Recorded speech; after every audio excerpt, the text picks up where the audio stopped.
Well, I would have to say the subject that I got involved with in 1974 in predicting the power of the intraocular lens, it's very strange, but it has been something that has interested me all through my 50-year career, and it still interests me and gets me excited, and I love talking about it. I love teaching it.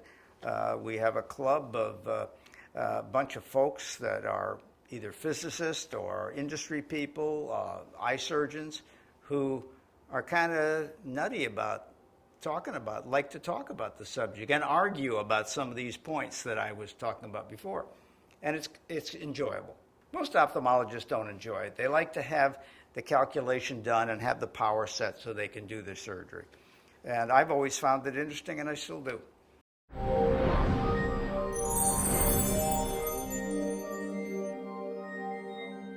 Does maintaining zonular integrity have an effect on the ultimate ELP? We don't know for sure, but we have a study now that indicates there may be an effect by having zonular integrity 360 degrees, that they have noticed an improvement in the lens power calculation accuracy in their cases.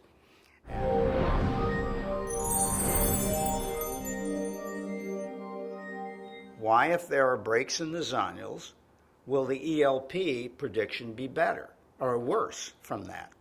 And it could be because there would be a sagging that would occur from the zonular rupture that would leave the lens in a different place than the anatomical predictions we use, all right, would tell us.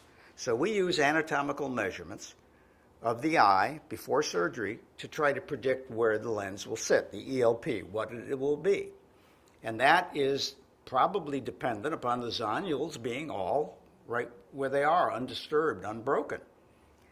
If the zonules are broken, perhaps that may lead to some of the reasons why the ELP is not as accurate as it should have been. So what we're doing now is saying if we can keep the zonules intact, that prediction of ELP will be more accurate than it will be if the zonules are broken. That's the essence of it.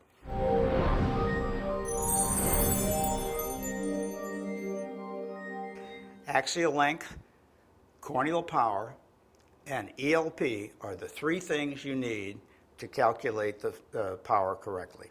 We've gotten the axial length down so sharp that it's really not an issue anymore with the optical biometers.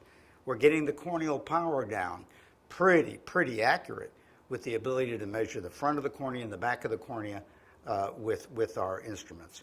So what are we left with? This darn ELP that we just really can't get. So it winds up ELP is the most important thing now.